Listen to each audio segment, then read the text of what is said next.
Out on the last quarter of the Silverstone 24-hour with C1 Racing Club and Distrigo Parts Distribution.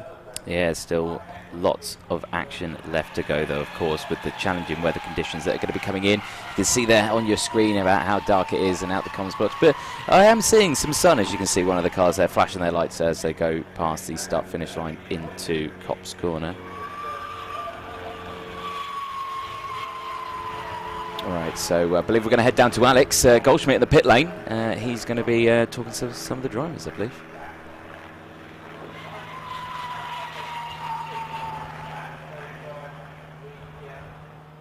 Ready, we are not ready.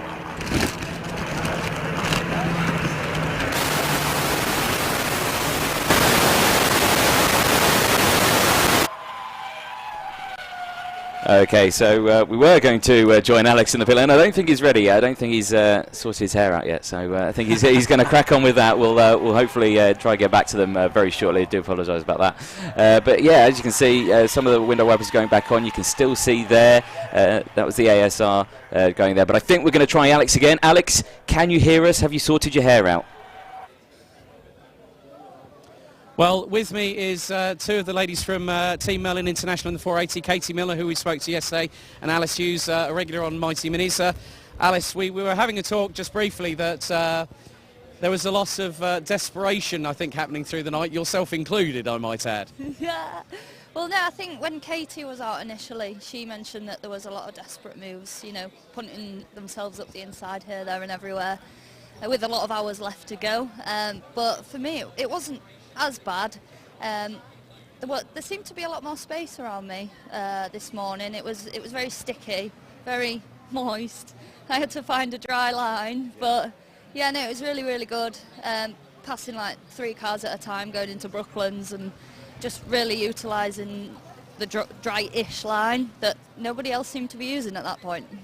Obviously, Casey, we've got Jem Hepworth behind the wheel of the car. She's doing a cracking job. You're currently P2 at the minute. Still around 6 hours to go. It's still all to play for. You girls are definitely in the hunt for an overall victory at this milestone event here at Silverstone, wouldn't you admit? Yeah, definitely. I think, you know, it's the two girls that we've brought with us this weekend have really surprised us how sort of consistent they are, and you know how they manage to stay out of trouble and overtake and defend as well from, you know, the people around that are sort of around us. So yeah, I think we're both really, really impressed, and I think Alice is going to go out for the last stint and hopefully, you know, hold on to P2 for us. Well, ladies, all the very best of luck. Continue with the great work here at Silverstone, and we look forward to seeing you at the finish line. Thank you. Hopefully. Good luck, ladies. So back to you, Scott and Anthony, in the commentary box. Well, it's not Scott and Anthony, it's Anthony and Dan in the comms box at the moment. You just saw there on the side of your screen, and thank you, Alex, of course, the side of your screen, the Cock Endurance car who's had a bit of an excursion. I believe that's at the exit of Beckett's, I believe he was there, Dan. Yeah, it's just between Beckett's and Chapel on the run to the Hangar Straight, so it looks like the marshals were pushing that one away, so they should be able to contain that with a local yellow. But Cock Endurance not had the best of races. We saw there in the screenshot the car had no rear or front, the rear and front windows, so not the first problem it's had. But let's just say this is endurance racing. They try and get that one back out and running again and see the finish as cars go side by side down the Hangar Straight. And now looking at the cars going through Village and Aintree on the new section of the circuit, which was added in 2010, I believe, is when we originally had this new section added to the circuit. And the car 417, that's a rather colourful car there going through the picture. That is the 417 TCS Motorsport car at the moment. So TCS Motorsport still running, it looks like pretty well.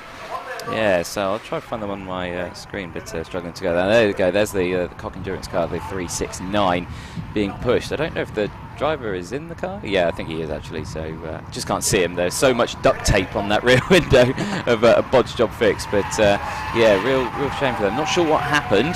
Don't know if it's just a mechanical issue that they've received there, not in terms of an accident, of course, but yeah, just it looked very battered and bruised, though, that car. Yeah, that looked like a mechanical. It has had damage as well before, but On that one, it looked like it was sort of more of a mechanical issue there, and as I say, with just under 6 hours to go, they'll be hoping that they will be able to get that one back on track, because even if they don't finish well, just getting to the finish line, crossing that line is a big achievement as well, as we see some more battling going down towards Brooklands. Yeah, some tasty action here with the 3 cars. Nice bright green car, you could see a million miles away, but I can't see his number, so his number, who is a very 447. Lovely Mark Werrell behind the commentator behind the wheel of that car. So. Yeah, Mark Werrell, the commentator in GT Cup and that, and also a recent ambassador of the British Motorsport Marshals Club as well. So there we go. Mark Werrell enjoying himself there in the Citroen C1. We thank him again for the treats that he brought us up to the commentary box yesterday as well. So what about today? I've missed out there. No, the director didn't get any either. There we go. So what's going on here? This. Are your pockets empty, are they? Some down there, so there's still some treats down there. There we go. Plenty sideways action there as they go out of Beckett's there. Really screeching these tyres here. And of course, there are only thin tyres on these C1s. And of course, it's the same along the whole class of car there. As again, some more cars running right to the edge, using all that track that they can. Yeah, they paid their entry fee and they're going to use all that track. Yeah, they're not going to leave a single wheel mark where they haven't been. And let's say track limits being pushed to the maximum, but as you say, they are very thin tyres as well, and as we were saying during the night, they're getting changed every 2.5 hours potentially, depending on the punishment they're taking. There's another car that's there. A lot of punishment they're taking there. There's 3 wide now as they go on to the hanger straight. I believe it's hanger straight. Yeah, that's the hanger straight, and as you say, you could hear them screeching in the background. It's like they're begging for mercy, but they're not going to get any. Well, they're not going to get any with these drivers. No way. No, they're going to take these guys to the ragged edge. So there we go. So big train of cars that we've got coming through here. I believe this is the village section of the circuit, going back onto the Brooklyn Straight and then down into Luffield. So still plenty of action somewhere else now on the circuit. Oh, there we go. There's a few more just coming through. So many bright coloured cars as they're going through there. There we go, there's the Viking team. So I believe we've got another interview with Alex. Alex has found someone else to interview, so we'll head over to Alex in the pit lane. Well, as I speak to a couple of drivers, I tend to bump into another, and just so happens to be a fellow commentator from Knock Hill Racing Circuit, which of course has Gordon Sheddon on its board of directors, David Christie from Flying Haggis Racing. You've had a trial by fire this weekend, my friend, haven't you? Yeah, brand new to motorsport this weekend, first race weekend, and it's been a baptism of fire, Alex, I'm not going to lie. Loved every single minute of it. It's been fantastic. Had a few knocks, scrapes, everything like that, but it's been absolutely fantastic. 99 C1s on the grid. It's been one heck of an experience so far. Now, you posted on Facebook, I remember early part of this morning, you were running in the 312s, 313s, but you were punted off, put into the path of 10 to 15 oncoming Citroen C1s. I bet that was a bit of I might need a Nomex change after this one. Yeah, underwear change, everything, the whole lot, Alex. It was frightening because it was pitch black. I wasn't really punted, it was more my mistake, I was pushing too hard, but either way got spun into it, and wouldn't be doing that again for sure, that's for certain. But had the second stint and it went so much better, knew where the limits were with the car. It's just fantastic in both the dry and the wet. You just know how to control it. And when you next out? I will be out in around about 3 hours time. We're now going to do hourly stints and then we go up to the finish at 5:30. Well, good to see you on the grid with Flying Haggis. Of course, we had a little bit of an exchange of comments when someone put a picture of a coffee cup with Hamish and then Haggis, and then I went, well, where's the Neeps and Tatties? And the prompt response was, well, they're on back order. Yeah, that's how we describe half of our team sometimes, but oh wait, this is going out live, never mind. But no, it's a fantastic team we've got. We love the banter, we love the direction we've been able to bring down and the story we've been able to tell. The fact we just did an engine change in around about 25-30 minutes all adds to the drama. Cannot wait. David, all the very best of luck for the remainder of the race. And as I say that, Jem Hepworth from Team Merlin International is just about to pit. Sammy Bowler ready to get back in the car. Gents, up to you in the commentary box. Thank you very much, Alex. Some still plenty of happy faces down there, even after several hours of racing at the moment. Now, looking at the YouTube stream, we've got some comments coming in. Anyone know the position of the car? 452. It is on my screen. 452 running in 21st place. The SEC performance with our Oldman in the car at the moment. But 21st place at the moment, 9 laps down. Lap 281 at the moment, so we're still flying through. Yeah, that car being currently driven, as you say, by Robert Oldman, and we now see on screen the stand-up to cancer car. That's the number 387, and that is the car which has been driven by Mark Henderson, Tim Bates, Jeff Curtis, Michael Wasty, Anthony Wilds, and Steve Wood. That's one of the 2 stand-up for cancer cars as it goes Lady Cop's corner there, with 2 cars hotly pursuing it, in hot pursuit of it.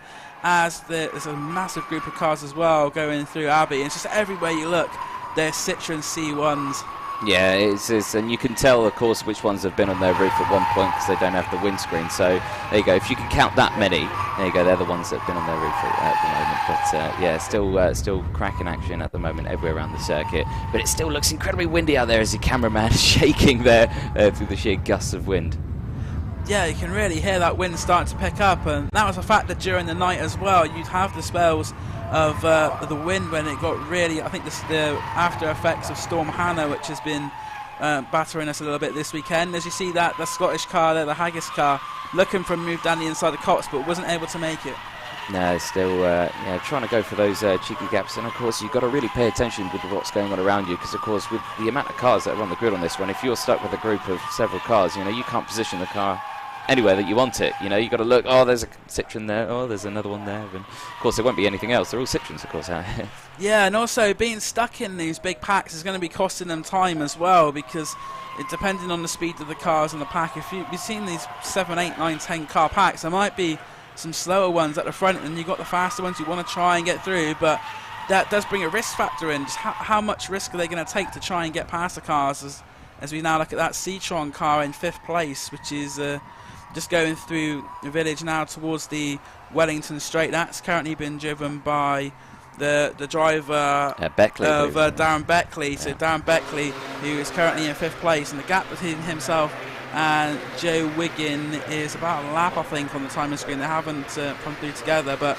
the car that's chasing that Citroen car is the car of Callum Cripps. As we now see the Callum Cripps and Joe Wiggin, they're still working together going down the Wellington Straight, and I think that's quite a good tactic, because they're 2 drivers who are running at a very similar speed. The last lap for Callum Cripps was a 3:05.4 and the Macatak car 3:05.2. They are 2 of the quickest cars on the circuit, and it is really helping them, because they are gaining 2-3 seconds on some of their rivals. Yeah, new gap for Callum Cripps. 22 seconds he's got now for his next driver. So there you go. So Callum Cripps, the 3:19 to 3:76 of Citroen Racing and ASR.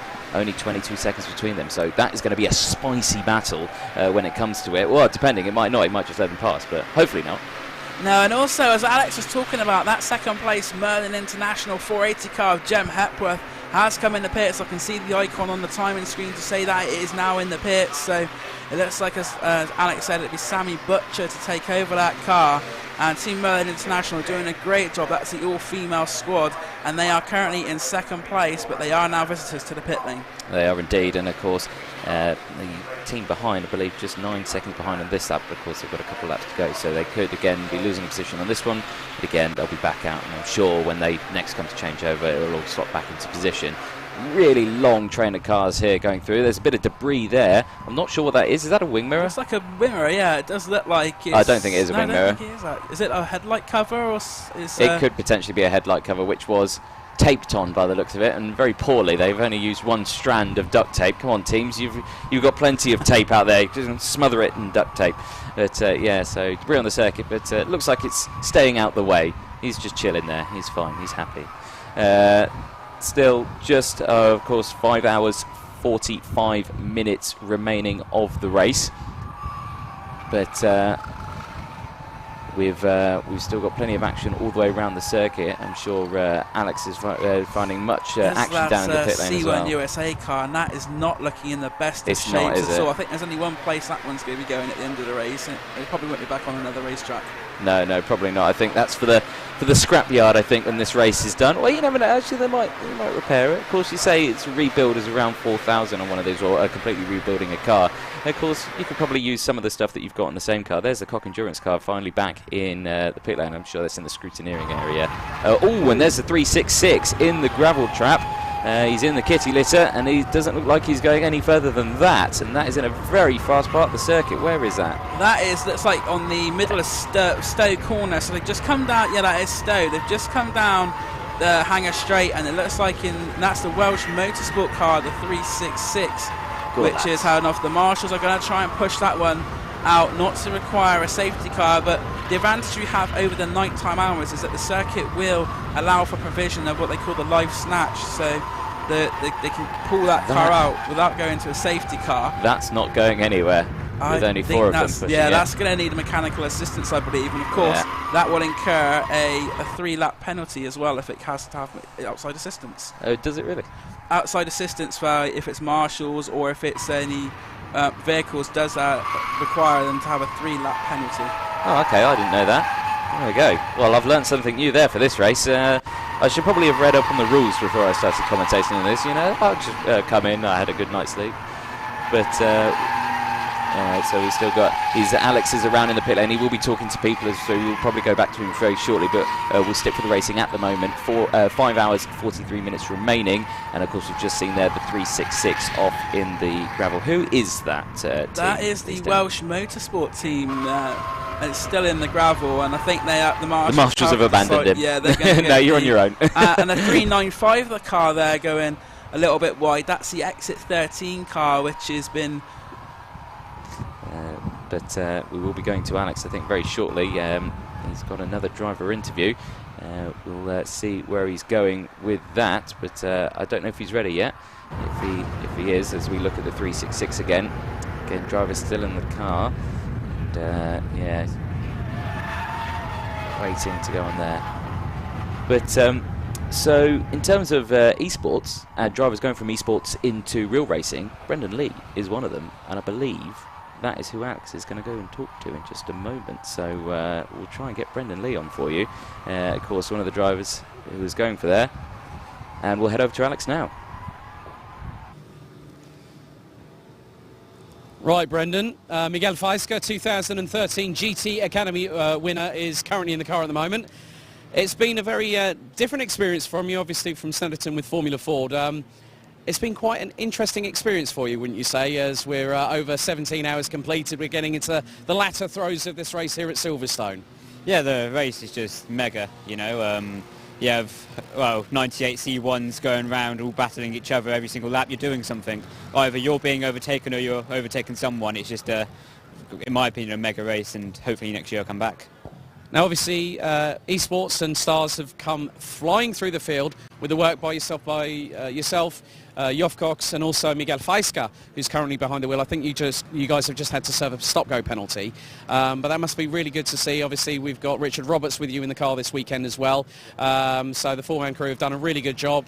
Richard was speaking to me earlier on today saying, there was great. It was like 10 laps of just complete clean wheel-to-wheel battling. No rubbing, no punting people off or anything like that. I would imagine that's the same experience for you at the moment as well.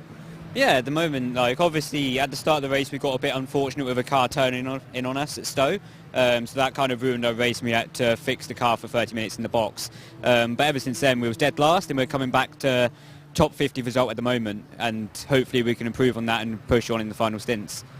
And in terms of aspiration for how far you guys want to get up the grid, I know ultimately everyone comes here to compete to win, and especially with a prestigious milestone event, but would you say that you're probably going to be happy with, like, say, maybe a top 30 or maybe even a top 25 result at the end of 24 hours, considering the trials and tribulations the squad has had over the last 17 or so hours? I mean, for me personally, I was just looking at this as a learning experience, and a fun one at that. You have, like I say, 98 cars on track, and what an opportunity to learn racecraft, So for me, I don't really... Obviously, as a driver, you want the best result possible, but I don't really have too much aspirations for results in this one. I'm just here to learn. Okay, Brendan, all the very best of luck for the race. Brendan Lee, two-time Formula One esports champion, also with Mercedes-AMG Petronas Motorsport, who have got Valtteri Bottas, I believe, on pole for Baku this afternoon. But Brendan, all the very best of luck. Thank you for talking to us. So, nice chats there with Brendan Lee down in the pit lane. Thank you very much, Alex, for that. Now we've had many comments coming through.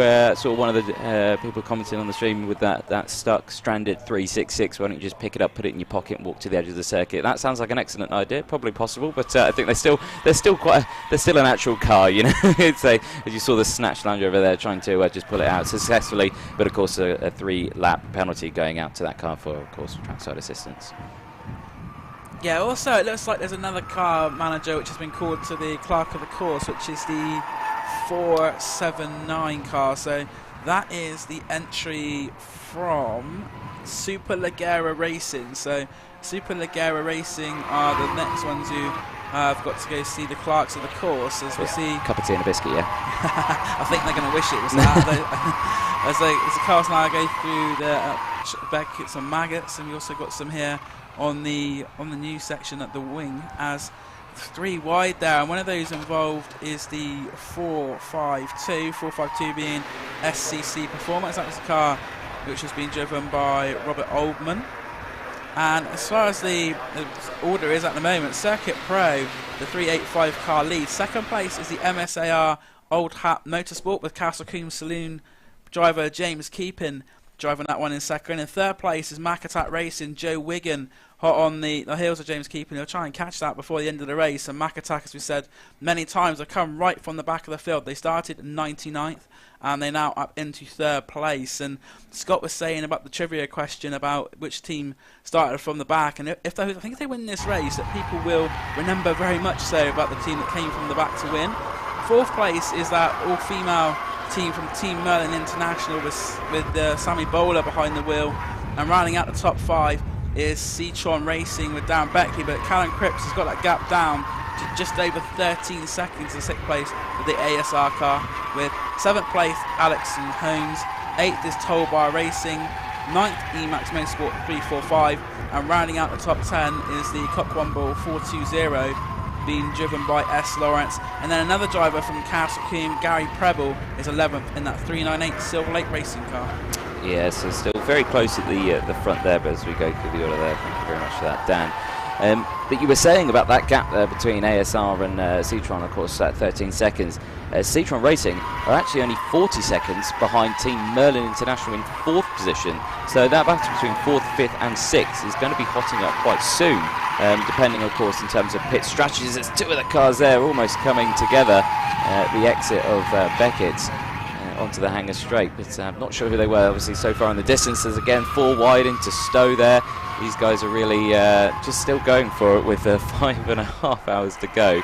They haven't lost any action, have they? It's been like a 24-hour sprint mentality. There doesn't seem to be much conservation. Everyone is just attacking this full on. That's the Misty Racing car there, the 406 being driven by M. Allen. Misty Racing, the team familiar to those from the Hyundai Coupe Cup. They also run Alex J in the Junior Saloon Championship, I believe, as well. So Misty Racing, a team which have run cars in all sorts of different championships, also going into MX5 racing, I believe, as well this season with the team principal Steve Kite. So Misty Racing, very busy boys these days, but out in the Citroen C1s and being the top 20, and that's a stellar effort for them. It really is. So just massive effort from all teams, and of course you see how dedicated all the teams are, just with, again, we saw there from the Citroen USA team with that battered car that they've got, but the dedication to get that back out on track, and of course you see it all the way through the paddock, all the way through the garages, and of course there's so many teams crammed in there, and yeah, it is amazing to see. It is amazing to see. And also, this is the first of 3 24-hour races this year for the C1s as well.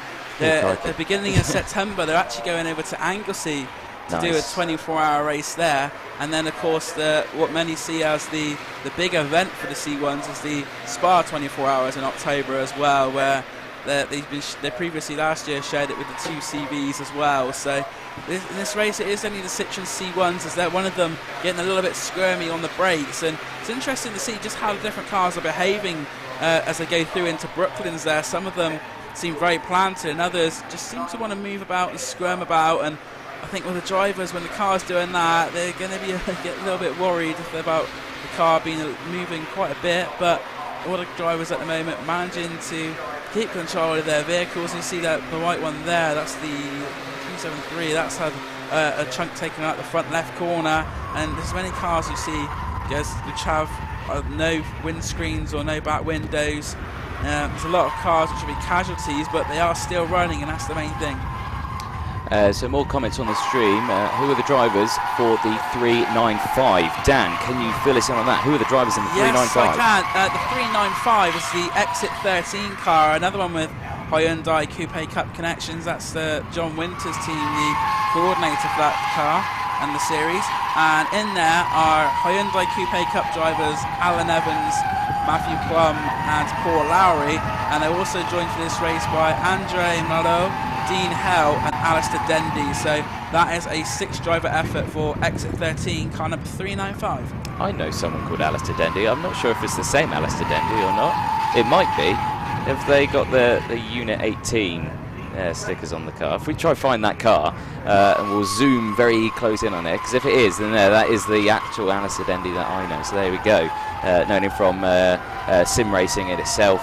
So 395. Yeah, the 395 yes. That we're just to see if it is the actual Alistair Dendy that I know, and it's a good friend of mine. Raced with him. He's very quick in the sim, and of course he's showing his skills out here as well in the real world. I do recognise that name from Simply Race, because I go down there and occasionally. I'm known to go down to the excellent facility in Milton Keynes, and yeah, it's good to see. We've spoken many times as well about sim racers coming into racing, even at this sort of level. There's drivers like Brendan Lee going in at a higher level, but they see that is the 395 there, the car, the Exit 13. They are based in Milton Keynes, so it could possibly be the Alistair Dendy that you think it may be. Yeah, well, we'll get a close look at that, just see if it's got that one, and then that will confirm it for me, and then I'll be happy if it is. And I might have to, if Alex can come back up here, I'll have to go down and see if I can go find him. Then go there. Right, now that is the 320. Now, was that the car that was in the gravel trap that we saw about an hour ago, involved with an incident with one of the Majestic cars? Was that one of the cars that was involved there? And there is that 395 car that you were... Yes, it does. Yes, I can see it, and I believe it is the actual Alistair Dendy that I know. Yep, because I can see the logo on the side of the car. So yes, it is Alistair Dendy that I know. So there we go. I'll have to pop down and say hello to him at some point today during this race before it ends. There we go. So I didn't know it was in this. There we go. I know quite a few people in this race. I feel quite chuffed.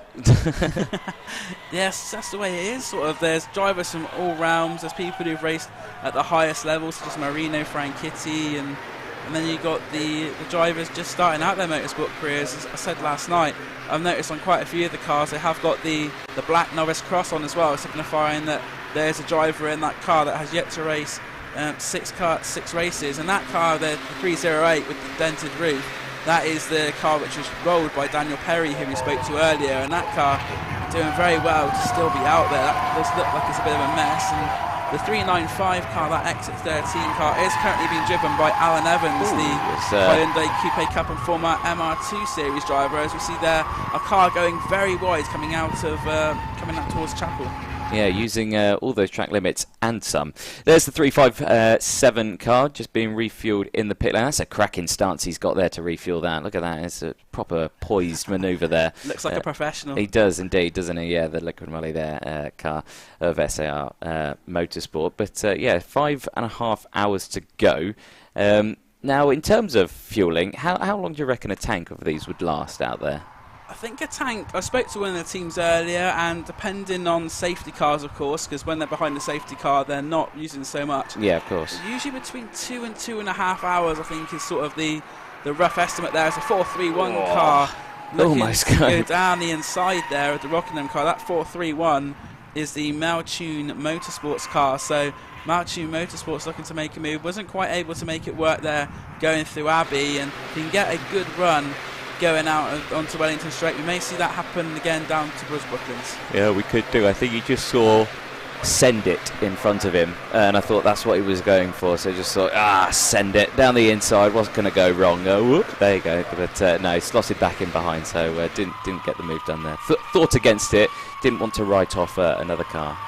No, as we've been saying, just finishing is the main aim for these drivers. I think even if there's cars which finished many laps down. Just the fact that they finished this 24-hour race here at Silverstone will fill them with immense pride that they have done it and that they have completed the race, as we see again that 395 exit 13 car, as there's 2-3 more cars there going down the front straightaway towards Cops Corner, and there's a close little battle here. It's 483 and 438. 483 is their Team Crossacre car, and the 438 AASP Motorsport, and that car contains Richard Higgins, the Formula Ford 1600 Castle Coon champion Bob Higgins is in that car as well. Bob has raced for a very long time in Formula Ford 1600. He's also been out in a Ginetta G55 as well, which his son Adam Higgins drove last year in the Ginetta GT4 Super Cup on a Toka support bill. So, as I say, and there are drivers of all different levels and have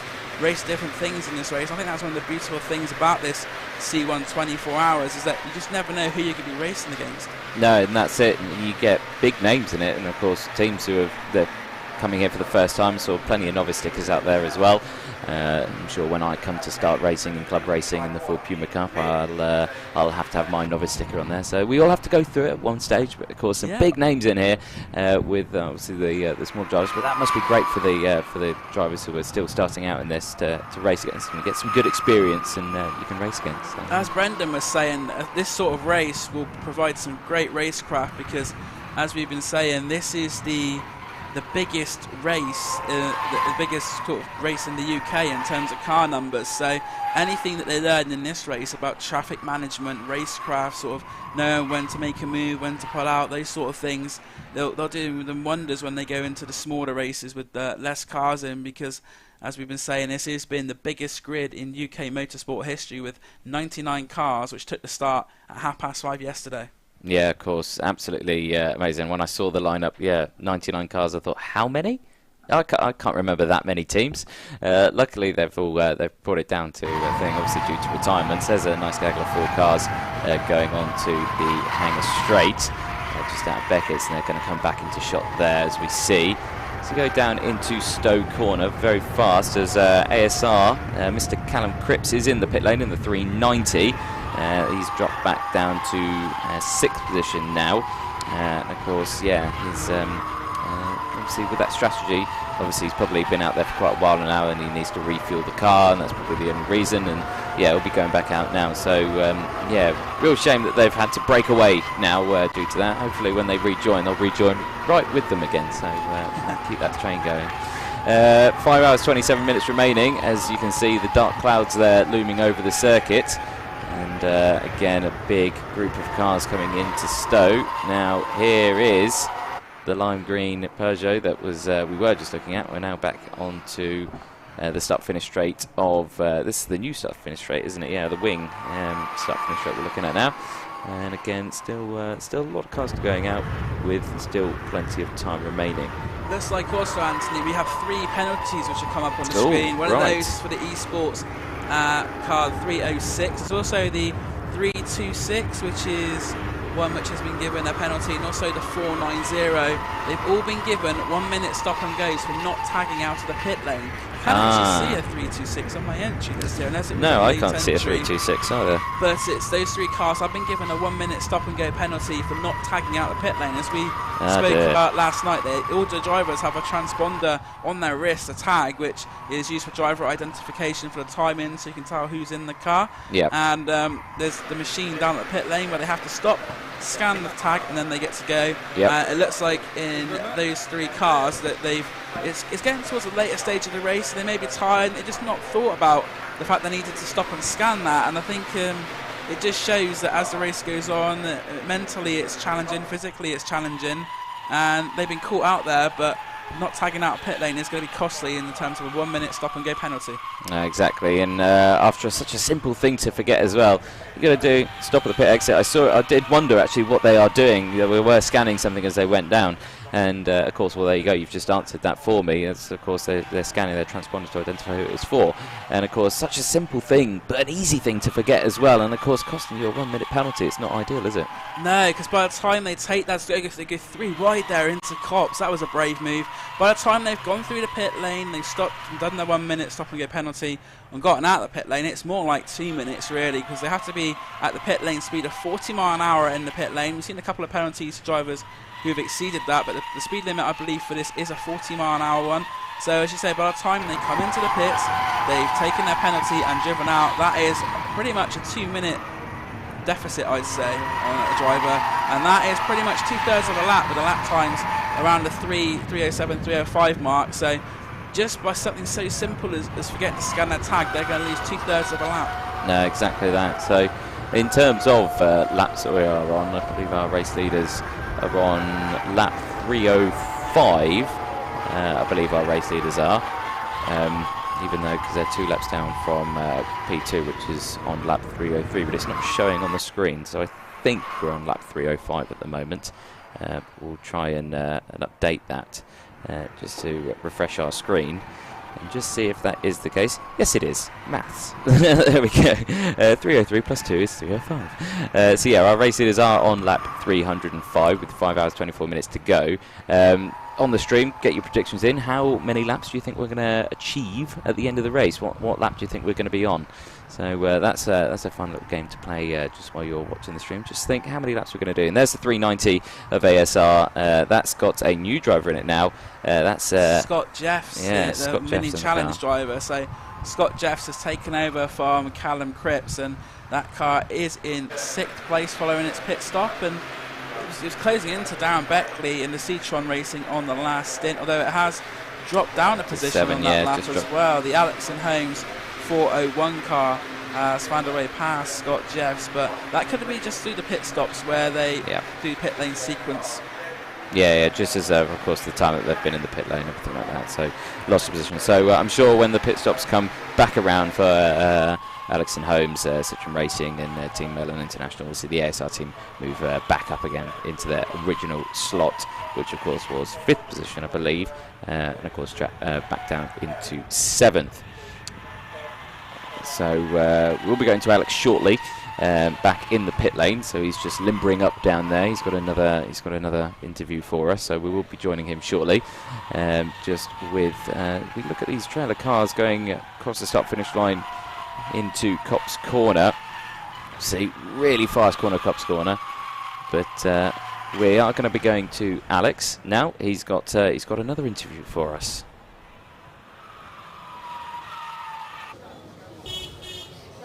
Well, in the battle for supremacy here at the District O Parts Distribution Silverstone 24 Hours, Callum Cripps, what a battle between you guys at ASR and the guys that were initially on provisional pole, got excluded, started from 99th and stone dead last. You just had a brilliant battle with Mac Attack for around, what, the last 20, 25 laps or so? Yeah, it must have been. It wasn't really a battle, to be honest. We were working with each other, because I signalled to Jay down the straight, and I was just like, we'll just work together. And he was just like, yeah, cool. So I was in front for a bit and let him save a bit of fuel. Then we swapped over, and then I was behind him for quite a while, but I think my car overheated, and down the Wellington straight I dropped really far back.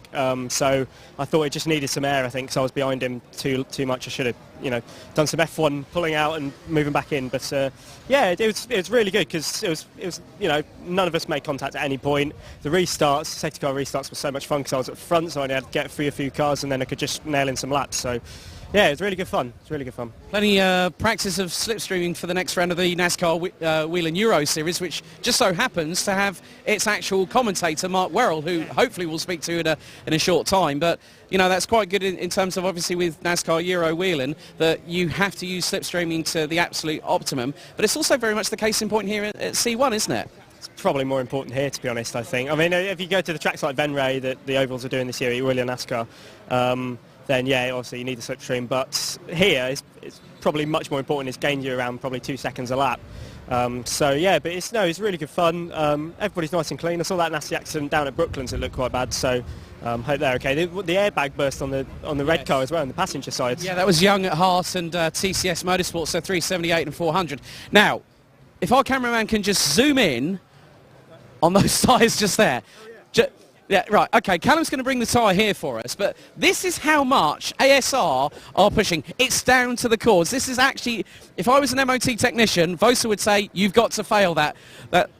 Yeah, I didn't know they were that bad. They didn't feel that bad. Well, they began to at the end, but I was still putting in like 3 or 4, 3 or 3, so I'll take it. But yeah, there's loads on the outside, it's just the inside. Now, obviously, with the sidewalls screeching through every single corner, as you and Alex have literally had this car on rails along with the rest of the team. What's the difference, just to give our viewers a bit of a perspective here, that, you know, you went out on fresh rubber, you've come back in, they've changed the front tyres, and now the next driver that's out has got a brand new set of boots on. That must be quite different, as you can feel the degradation as you're pushing so hard with these cars. Yeah, absolutely. So in my stint that I just came back from, we changed the front left, because that's the one that takes the most pounding around here because of all the right-handers. That was the right-hand side, so that's the inside wheel. So we left that one on and then changed the left front. So the left front, we will change it the next stop after Scott comes in. And yeah, that's just, I'm surprised that lasted, to be honest, because it did feel a bit dodgy going around the left-hander at Luffield. So yeah, it's I'm happy with that though. I'll take that home, I think. That's a prize souvenir from this milestone event. But Callum, all the very best of luck to you and the guys at ASR. So well done, keep cracking on like you have been. Cheers. So guys, back to you in the commentary box. Thank you, Alex, and a big well done to Callum Critch for that amazing stint that he was just out there in. You just saw there in the smaller Ustream, you had the Emax Motorsport Citroen C1 and the 308. They've come croppers to an incident there between Village, I believe they yeah. Yeah, that was on the new section of circuit between Aintree and Village, so just before the Wellington Straight. Also, we've had a message from the 395 team, which Stop the press. Yes, stop the press, as you see the 308 being pushed away. There is a Brie Aero device on that 395. They stuck a triangle of cheese on the roof during qualifying, and apparently it's still hanging on by nothing more than its creamy goodness. I wonder if it's possible to get a close-up on that car. That is on the rear of the car, it's on the roof, just it's on the passenger's side, just on the rear. Apparently there is a lump of brie on that car, so I wouldn't want to be smelling that on the pit stops, that's all I've got to say. But that is quite a funny tale to see that 308 car now being pushed towards the Marshall post, and it looks like it's got a bit more damage there on that front right as well. That looks like it's been hit, and that's the car that Daniel Perry rolled over during the night as well. We spoke to him earlier on stream, and that 308 car, it looks like it's in quite a bad way at the moment. Yeah, it's not the best looking car at the moment, no. Obviously broken down there, quite a long way from the pit lane at the moment. But yeah, really tragic stuff for that team. Just of course with all the carnage that they've had throughout this race, rolling of course, and now this. So yeah, big disappointment there for the 308 team. And of course it means if they do get back to the pit lane, a 3-lap penalty. Of course they've got marshal assistance. The driver is actually getting out of the car now, and that is the driver. I think that was a driver that got in during the night, and when they had the problem with the roof, that's the 308 car, that is Greg Owens, I believe now. Because they had the issue with the windows, he actually went out for a stint with a body warmer just to keep him warm. Yeah. Because, as we say, it was very cold in the night, and especially with the windows in. So well, if it was raining as well. It was raining as well. So after they repaired the car from the roll, they actually sent him out with a body warmer just to try and maintain his heat in there as well, to try and make it as comfortable as possible for him. Well, that battery's looking very low in that camera. That's a good reminder. I thought our string there, but I think our producer's got 50 pence to put in the meter for that camera. I think it's what it needs. As the 308 there getting pushed out the way now, in a very safe spot there that it is now. Safety car, actually. Safety car's come out. We've got safety car. Is that due to the 308? I don't think it's actually a full safety car. It's just the marshals have the board on the side of the marshal post. He was just waving the yellow flag, and I don't think we haven't gone yellow as I can see on the timing screen at all. Or yeah, no, that's. Oh, that's the Rockingham car that's in the pits. It is leaking fluid. It looks like. Yes, it is. I can see just by the wheel at the bottom, it is leaking fluid. So the Rockingham car not in a good way. That is the 448 car. Definitely just looks like it's overheated. Nice wing mirror there, so you just noticed that, giving me a wink. I'll wink you back. But yeah, it just looks like it's overheated there at the front and just leaking radiator fluid there. So not ideal for the Rockingham racing car there. But yes, I think you were right, Dan. We haven't got a safety car. It's just that was a very misleading marshal post sign waving a yellow flag with a safety car sign. But yeah, no, we are still green on the circuit. So yeah, no safety car reported. That Team Rockingham car actually in 60th place at the moment. It's got the driver behind the wheel at the moment on that car for 448. Looks like it is Paul Ollier. So Paul Ollier has brought that Rockingham car in, and I wonder how long it'll be before it goes back out again. So it looks like it may have to have a bit of work done it to try and control the cooling of that car, as we now are 5¼ hours pretty much away from the end of this Citroen C1 24-hour of Silverstone with the C1 Racing Club and Distrigo parts distribution. The driver is getting out of the car, and they have got the bonnet up, so it does look like it's not going to be a quick fix there for the 448. Is there an engine in there? I can't see it. Yeah, there is an engine. There's such small engines, aren't they, in these? Yeah. Yeah, you can't really see it, can you? It's like, where is the engine in that car?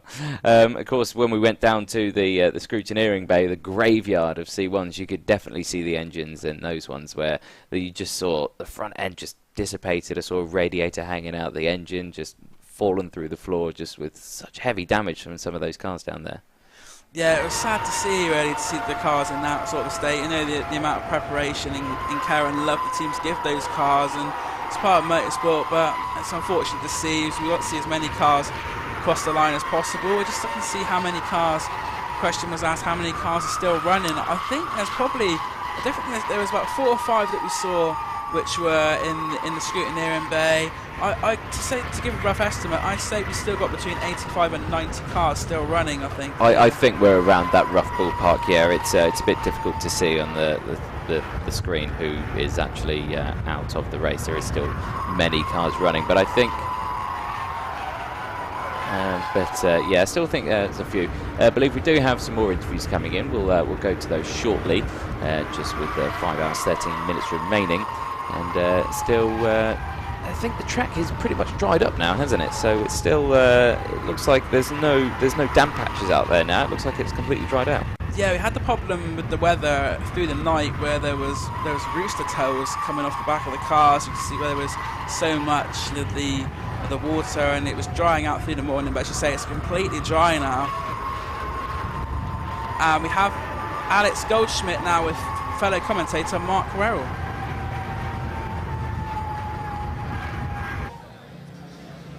So from one of the NASCAR Euro Wheeling Series competitors to its official commentator, Mark Werrell, driving the Kawasaki Green Kermit 447. Mark, it's been an up and down race, I think, for everybody, yourselves notwithstanding. Yeah, the car, Steve Ayres, the car on the whole has been absolutely fantastic, and whilst we've got a couple of battle scars, we're still in it. We climbed as high as 39th at one point before I think it was me making a rookie mistake or hitting something in the night time, put the car into the gravel. We dropped all the way back down with that and a pit penalty to 70th, and we've slowly clambered back up through the order. So it's now a case of just remaining consistent. You know, there's a lot of cars out there, I think most people have said, up and down the pit lane without wing mirrors now.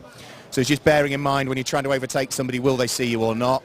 Power-wise and handling-wise, the car is still on fire. I think I got down into the 306s, which nobody else has managed to do in that car as yet. We've got Dan behind the wheel now, Dan Gibson, at Rockingham for the 24 last year. The two of us were very evenly matched, so we've still got some great drivers to come, and as long as we stay out of trouble, we'll climb up through the order. Well, Mark, thank you very much for that lovely insight. Of course, speaking with Callum Cripps, one of the competitors, obviously, with the likes of Advet de Hodar, who's also in the elite class this year. He's done a very good job last season back in the saddle for this year. But to see that the Nankangs off of the 390 from ASR were to the cords, has that happened to you guys yet? No, the tyres on ours have been coming off, and to be fair, there's a couple of sets that have come off that we thought, well, we could have left those on again. Now, depends on driving style, because at one point I thought I'd got a puncture, and I know what I'd done is I just used those tyres too much, overheated them for a couple of corners. But no, our tyres on the whole have been fantastic. And can I just say also the marshals here have been fantastic. They've been very busy, but they've done a fantastic job for us. Thank you. Considering the fact that you are a BMMC ambassador, of course, proudly sported on his HRX overalls, I might say, looking very dapper outside of the commentary box, but obviously you know, you've got a busy schedule ahead, obviously, like working around the country, also with NASCAR Euro Wheeling, but also one of our good friends who's currently on commentary duty at Brands Hatch, Mr. Chris Dawes, doing the MG Car Club. It must be nice for everyone. I think there was a little bit of banter on Facebook there. They're trying to cajole Chris into doing this event next year. Yeah, there seem to be a few people putting their name down to do it, so I think they're all, jealousy is the wrong word, but I think they're all looking at what's going on here at Silverstone and probably wishing that they were going to be a part of what is a hugely special event. You know, hats off to Bark, hats off to C1 Racing Club, all the teams, GMP. It's a really friendly place to be. These cars are an absolute hoot, and motorsport's never cheap, but this is as cheap as it gets, and it's great fun. 100 cars. Says it all, doesn't it? Can't say any further than that. Mark Werrell, everybody, NASCAR Euro Wheeling Series official commentator. And when you back on online with them? I'm Blonpan for Brands Hatch next weekend, and the weekend after that is round 3 and 4 of NASCAR Wheeling Euro Series, Franciacorta in Italy, just outside of Milan. So ready for that. All the very best of luck for the race, Mark. Thank you for talking to us. Thanks, Alex. Cheers. Back to you guys in the commentary box. Thank you very much, Alex. Cracking talk there with Mark Whelan there, of course, in the very bright green Citroen C1. Now, we had some more photos coming from the 395 car that definitely got a slice of brie on the roof of their car, and it is not attached by anything but just the stickiness of the cheese, which I don't know if that's disgusting or, or anything. Yeah. Also, we've had a penalty coming in for the 329 car, the 329, which it's not actually showing on my program, but it looks like they've been given a penalty for not tagging out the pits. So yeah, 329 says on the timer screen has a penalty. But just to go through the order again, with just over 5 hours to go, we've got the Circuit Pro currently in the lead. That's a 385. With second place, the MSAR Old Hat Motorsport in the 321. Third place from the back of the pack is that Mac Attack racing car of Joe Wigan, the 347. Fourth is Team Merlin International. And it also is and rounding out the top 5 is the Citroen Racing of Dan Beck. And I also believe that Alex Goldschmidt will have an interview for us again very shortly. So look forward to going back down to Alex. But as we He does like to talk, doesn't he, that Alex? But yeah, we'll head over to him now. He's back in the pit lane. He's got a new interview for us now. Well, Gary Parks, what possessed you to run 5 cars here this weekend? I think it was a moment of madness. It started off as we're going to enter one car, because we did 3 of the 24 hours last year, and then it was a case of, can you enter a second one for us, then a third one, and then can you run 2 for us? So it was like 5 in total. So no moment of clarity, as you said, a moment of madness, but how have all 5 cars been running at the moment? They're doing all right. We've got one of the stand-up for cancer cars that's running in 15th at the moment. The other one's had a few issues and it's back in 38th, which is where it's qualified. So we're heading back in the right direction. Kermit, the green one, 447, the new build.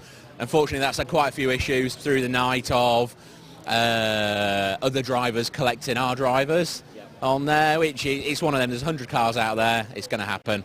And the other 2 doing really well. The Elk car is up and the times are comparable with the leaders. So yeah, it's all coming in together in the right direction. So you're hoping that you're going to have a 100% finish record by the end of this race in just over, around about 6 hours time? We will do, yeah. We've got a slight issue with the Rockingham car, the 448 car, where it's overheating. I think the head gasket's on the way out, but we have a plan to limp the car home, so we're going to treat it as sessions. So half an hour, have a break, half an hour, and we will get all 5 cars across the finish line. Hopefully in some sort of side-by-side formation, I think would be definitely privy to what you guys have been able to accomplish this weekend. Yeah, I think so, definitely. We'd like to get them all together, to get them all 5 over the finish line, 5% of the total grid out there. It will be fantastic. My team have been absolutely superb. I can't ask any more of them. They've all done 100%, so thank you to everybody. Well, Gary, let's hopefully we see you and all 5 cars at the finish line at 5:30 this afternoon. Excellent, thank you very much. Back to you guys in the commentary box. Thank you, Alex. I actually first thought you had a marshal there with you, wearing sporting the very bright orange there, of course, which all the marshals are doing. And again, thank you very much to all the marshals out here today. Big thanks to them pushing all these Citroen C1s that have rolled over onto their roof. So yeah, still a massive effort from them. And of course, we couldn't go racing without them. Now, second and third place, MSAR, Olhat Motorsports and Macatak Racing are both in the pit lane. Now that is first, second and third, I should say. Team Merlin yet to pit as of yet. Citroen Racing as well. And then ASR, so those guys hopefully maybe moving up a bit there. So changing up the order still is at the front. Yeah, say second and third place in, and James Keeping bringing the MSAR Old Hat car in, and also Macatak with Joe Wigan. It'd be interesting to see if these drivers stay in the car or if they're going to make the changes. And in the fourth place, you've got the Team Merlin International car driven there by Sammy Bowler, and I just see that in the back of the shot there's that 395 car. I can't see the Brie on there, but I imagine it is still on there. He's going to zoom in for us. Zoom in. I can't see it on there actually at the moment. So. I think I can. Oh, you think you could? We'll have to I don't know. Wait till it gets to the next have cameraman. That next cameraman, if we can get a shot of that, I'll buy him a beer. It's on the passenger side. There you go. The Brie, apparently, yes. There we go. This cameraman, you've got a mission. If you can see Brie on the roof of that, there is a beer in it for you. So there we go. Look at that. He's really he's eager. So he wants that beer. At the back of the screen, the 395. It should be on that rear corner, just on the passenger side, so the camera side. So is the Brie still there? Here we go. There's the 395. Go on, get a good shot of it. Yes, I can see it. So yeah, the Brie is still there, amazingly. There we go. So I owe that cameraman a beer. I don't know who the cameraman is, but I'm sure he's going to make himself well known to me. It's I owe Adam apparently a beer. There we go. That's I was been told. So there we go. I should have kept my mouth quiet. He actually was a good cameraman there, and he got a good shot. So wasn't expecting to see it, but there you go. So that Brie sticking on by just the Brie stickiness. There's another shot there. I can't owe everyone a beer. The Brie is definitely there. Does that mean I owe 2 cameramen a beer now? I'm sure someone will tell me that information if I do. I do. Apparently, I owe 2 cameramen a beer now. Excellent. Spy Motorsport, they're in the pit lane. That's a 370 car. Currently running in 10th position. O'Reilly is in the car for that one. I'm sure probably changing. We've got a lap time of a 3:02 for their best time. I'm not sure if that was last time. That was Viking in the 419. Yeah, that was their last lap, and that's the car Viking, which were in second place for quite a majority of the night. That's the car being driven by Nicholas and Richard Grindrod, and it is Richard who has done that time. So it's 3:02.026. That's a very impressive lap time, and as we get closer to the end of the race, as you see, the pace is still just as much as ever, as we have 5 hours and 3 minutes left. And the MSAR Old Hat Motorsport have changed driver. It's Tony Hutchins, another driver from the Castle Combe Saloon Series, who's taken over that car. Tony driving an Audi TT over at Castle Combe, so slightly different between an Audi TT and a Citroen C1. But I think they're identical. What are you talking about? And also Macatak made that driver change. It's going to be Declan McDonald taking over from Joe Wiggins. So in the second place car, there's some action there. That looks like the 484. Am I right in saying that? It's the 464. 464. Sorry. That's 464 Racing, and that's a big damage there on the side of that car. Oh, that is some big damage. I don't know if that's just happened or if that's been there for a while, but that door looks pretty precarious on the side of that car. And let's just say the 464 car there going for an off, and that was just on the exit of Maggots and Beckett, so just towards Beckett's corner. He goes into the hangar straight, but that was some quite huge damage on the side of that 464 car. Yeah, of course, we've just missed that. We weren't able to see that, but of course, there's the aftermath of it. I'm not sure if the skid marks that we can see there was another car that's gone off, or if that was all by himself. But that's got heavy contact damage there to the left side of that. Obviously, that's not driver's side. It is, of course, passenger side, so no one there, just roll bar. But that looks like it's involved in a heavy hit.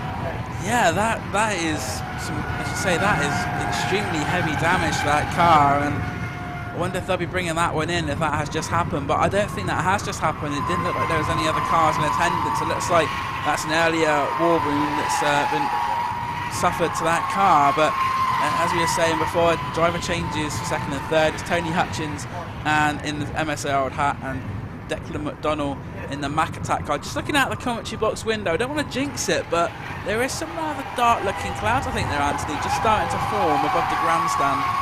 No, I can see a tiny spot of blue sky. There's a tiny spot of blue sky. We've got summer weather coming. There we go. It's going to be 30 degrees in you blink of an eye, you'll see. Just clocking on to 5 hours remaining. Still lots of action going throughout the circuit. Of course, you just see there the 464 there going off. Big gaggle of cars here going through Village. There's a very striking yellow car there. That's the 391. Who is the 391, please? The Dan Blake. 391 car, that is the drivers from CDMC, and that's the drivers of Ian Witt, Abigail Witt, Chris Pitcock, Adam Hayes and Charmaine Farrell. So those are the drivers for that CDMC car number 391, and they are in the middle of this group, aren't they? And they don't have a front windscreen or a rear one, I suspect. And a car down the inside as well of them there, that is the 367 car, which is the car of Prep Tech UK, one of the Prep Tech cars, and that's got former Fiesta champion Andy Mollison at the wheel of that one, and pushed a little bit wide.